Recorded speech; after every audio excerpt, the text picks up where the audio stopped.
ce que j'aimerais savoir, ce que nous aimerions savoir, c'est dans quelle mesure, comment l'analyse de Nicole Nesotto rentre en résonance avec votre propre expertise, votre propre familiarité avec ce monde en pleine évolution.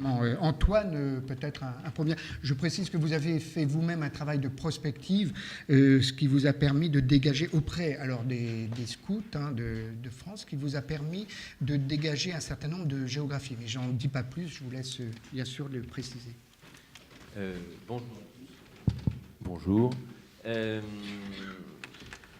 Alors, notre rôle, c'est donc de juste réagir. Donc, je n'ai rien préparé à part écouter attentivement et de parler de là où je peux parler. Donc, j'ai mené effectivement, moi, pendant 3 ans, une démarche prospective, pas tout seul, mais conduite la démarche prospective des Scouts et Guides de France, qui continue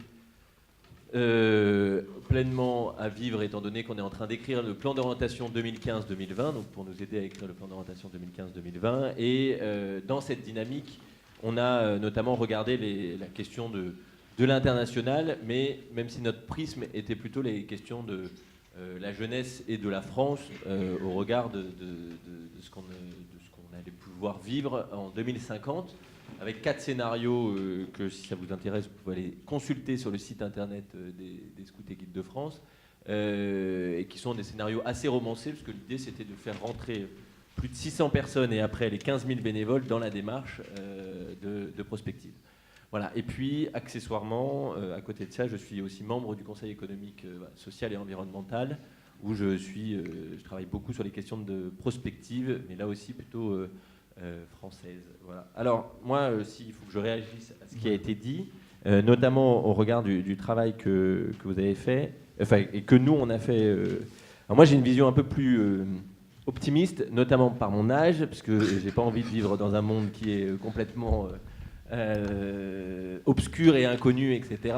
Et que mon côté militant de la société civile fait que j'ai plutôt envie de contribuer à transformer ce monde qu'à le changer, même si je rejoins assez une analyse que vous avez faite, qui est sans doute plus pour moi une analyse du système international, comprenant à la fois les grands, ce qui caractérise les États comme acteurs, mais pour moi, on oublie une grande partie qui est pour moi une nouvelle, peut-être un espoir, c'est-à-dire la société civile internationale, et d'avoir eu la chance de pouvoir participer pleinement à cette société civile internationale, parce que dans le cadre des scouts, j'avais participé au Forum social mondial de Nairobi, et d'avoir vu, alors il y a Gus dans la salle, Amélie ne me contredira pas non plus là-dessus, d'avoir vu cette dynamique d'une capacité dans les ONG à la fois nationales mais qui sont de plus en plus transnationales de penser une alternative à la mondialisation économique et donc une alternative aussi à la mondialisation politique et peut-être un frein à la mondialisation culturelle, ce que moi j'aime bien différencier la mondialisation économique d'une mondialisation culturelle dans une dynamique où pour le coup, elle a bien aussi marché, notre mondialisation occidentale, qui a su inonder de valeurs, ou en tout cas de phénomènes, de valeurs occidentales, l'ensemble du monde. Je reviens de Mayotte, là, alors, qui est territoire français, mais sur lequel on a eu la capacité de complètement mettre l'ensemble de nos institutions françaises et de se dire, voilà, c'est comme ça que ça doit marcher, sans prendre en compte absolument que 99% de la population est d'origine africaine et musulmane. Et donc, cette logique d'une mondialisation culturelle qui est vraiment passée. Et donc, moi, je trouve qu'il y a un optimisme autour de la dimension d'une société civile qui s'organise, qui met du temps, qui arrive par des coalitions internationales à faire un lobbying et un plaidoyer petit, fait sûr que face à d'autres poids lourds, mais qui est capable d'apporter des choses. Moi, j'ai pas mal travaillé notamment sur la dimension de l'évasion fiscale et des paradis fiscaux et judiciaires, et de voir la dynamique qu'il y a pu avoir là-dessus, y compris aussi sur les biens mal acquis. Voilà, à partir du moment où quelques personnes d'une société civile organisée, qu'elle soit entre des populations et des associations africaines et des associations françaises, de pouvoir faire par là déstabiliser ou en tout cas avoir une nouvelle façon de penser des relations, pour le coup, entre l'Afrique et la France, pour le cas des biens mal acquis. Donc, pour moi, un rôle de la société civile qui est en train de se développer, avec notamment l'organisation, alors ça aussi, c'est sans doute à mettre à débat, avec des grosses ONG qui se créent et qui peut-être prennent beaucoup la lumière, type Oxfam et d'autres, et donc, ou des ONG américaines, etc., qui peuvent... elle aussi retrouver une mondialisation qui n'est pas forcément souhaitée par tous. Et puis la dynamique de l'entreprise, où je trouve qu'elle était peu présente aussi, alors là, sans doute mais la force de, aujourd'hui, ces entreprises transnationales à diriger, entre guillemets, le monde, et à la capacité, on le voit sur le traité aujourd'hui négocié entre l'Europe et les États-Unis, cette capacité parce qu'il y a des entreprises transnationales, à faire du lobbying sur l'ensemble des traités internationaux et de trouver les solutions. Donc là aussi, deux acteurs qui sont majeurs, d'une société civile, d'ailleurs on pourrait intégrer les entreprises dedans, mais entre guillemets, voilà, des organisations de la société civile type ONG qui sont organisées, des entreprises, et puis des gens informels. On le voit avec la dynamique des révolutions arabes, ou même ce qui s'est passé sur Compaoré juste dernièrement, d'une capacité d'une jeunesse qui est capable de se mobiliser et de destituer un pouvoir en place. Et donc, se pose quand même une question autour de la dimension des réseaux sociaux, et pour moi c'est un vrai point d'espoir de cette capacité à relier, et je le vois pour ma génération, en tout cas nous jeunes, d'être reliés avec des gens qui peuvent penser comme nous, qui peuvent penser différemment, mais à quatre coins du monde, et dans cette capacité de pouvoir agir ensemble. Voilà. Alors, on reviendra vers vous au sujet des différentes géographies que vous avez mis en évidence, mais après l'intervention de Lucien et d'Edith, pour voir en quoi c'est complémentaire. Pour le moment, nous retenons optimisme, optimisme, optimisme. Vous l'avez prononcé 3 fois.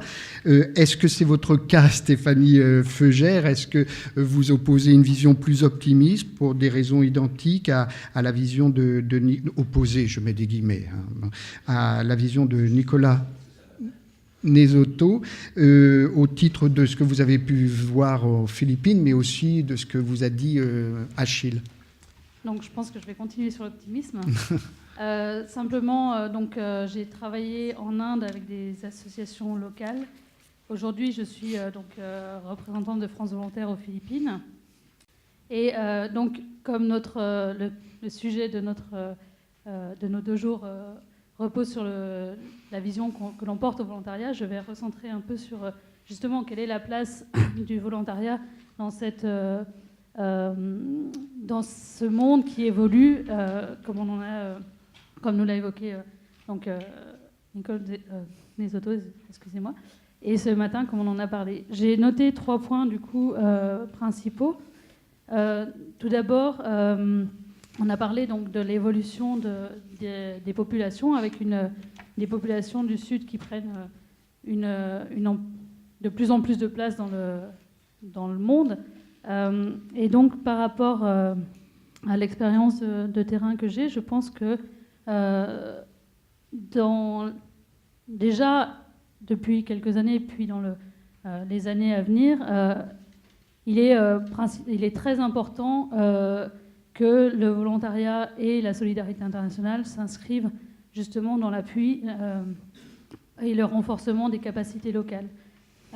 On voit sur le terrain qu'il y a beaucoup de petites associations qui font du très bon travail, que ce soit en Inde, aux Philippines ou ailleurs, et qui ne sont pas suffisamment mises en avant, et qui sont probablement les associations qui peuvent faire changer, faire évoluer un peu le monde d'un côté un peu plus positif. Donc je pense que si on resitue dans le volontariat, en tout cas la vision que je porte là-dessus, c'est que les missions de volontaires doivent principalement venir en appui à ces capacités des structures locales. Le deuxième point que j'ai noté, c'est par rapport à l'ensemble des mutations mondiales et par rapport à ça, donc une réorientation géographique des volontariats, que ça soit en termes de thématiques ou en termes plus purement géographiques. On parlait ce matin des origines du volontariat qui se situent dans plutôt le domaine agricole. En étant aux Philippines depuis maintenant un peu plus de 3 ans, et en prenant principalement cet exemple, les volontariats, je pense, se redirigent vers des problématiques plus urbaines, avec aussi l'accroissement des différences qui font que dans des pays comme on le disait tout à l'heure, la population pauvre d'Afrique a doublé. Et donc, il y a beaucoup de personnes qui migrent. Il y a beaucoup de migration des zones rurales vers les zones urbaines. Et donc, des problématiques liées à des problématiques économiques, des problématiques aussi liées à la solidarité internationale qui se redirigent, à mon avis, vers les villes. Donc, c'est aussi une composante à prendre en compte. Le troisième point que j'ai noté par rapport à... On parlait de la relativité de l'usage de la force. Il se trouve qu'en Inde, donc, j'ai travaillé aussi sur la non-violence, mais des enquêtes aussi qu'on a menées dans le cadre de la prospective et également de la contribution que nous a envoyée donc Achille, il ressort que il est important que le volontariat s'inscrive dans des valeurs qui promeuvent un dialogue renforcé entre les peuples et que c'est un vecteur de paix qui est non négligeable. Donc, s'appuyer probablement sur ce volontariat pour faire évoluer le monde dans le sens un peu plus positif et donc garder un petit peu d'optimisme quand même dans un monde qui, effectivement, de premier abord et on peut dire indéniablement a des côtés très négatifs, mais il ne faut surtout pas oublier qu'il y a aussi beaucoup de côtés positifs, que ce soit dans les expériences de volontariat, soit dans les expériences des ONG locales et dans la solidarité internationale. Non, je t'ai plus et on vous entend de nouveau tout à l'heure en réaction à l'exposé d'Edith et de Lucien, mais en attendant, alors Amélie Canon qui nous vient là tout droit de Bruxelles, c'est pour ça qu'on a eu quelques difficultés à se joindre, mais la question est toute simple, c'est du point de vue de l'Association internationale des techniciens experts, vous partagez cet optimisme? Est-ce que vous arrivez à recruter toujours autant de techniciens experts pour s'engager dans des causes à travers le monde? Alors, moi, je parle à partir de 3 expériences. Effectivement, je suis présidente de cette association internationale des techniciens experts et chercheurs qui, en réalité, est une association de solidarité internationale qui consiste dont l'objectif, en fait, est de rassembler des professionnels d'un certain nombre de métiers pour les organiser afin qu'ils mettent leur expertise au service et en partenariat avec des mouvements sociaux, la société civile, des organisations, de la solidarité internationale de façon plus générale. Est-ce qu'on peut demander à Gustave Macias s'il confirme, puisqu'il a été fondateur, je crois, de cette... Voilà, mais il confirme, bien évidemment. Voilà. Je suis aussi membre du bureau et du conseil d'administration du CRID, qui est donc un collectif d'associations de solidarité internationale en France. Et puis, je suis très impliquée, avec Gus aussi, dans la dynamique du Forum social mondial. Donc, c'est de là que je m'exprime. Et à la lumière de ces expériences-là, c'est difficile quand même de contredire Madame Nesotto sur les analyses qu'elle établit quant à la manière dont l'ordre mondial fonctionne aujourd'hui. Sur le plan de l'analyse, il y a 2 choses peut-être que je pourrais rajouter. L'une, pour souligner ce que disait Antoine sur le fait que les grandes entreprises et les multinationales sont des éléments clés en fait, du fonctionnement de cette mondialisation économique.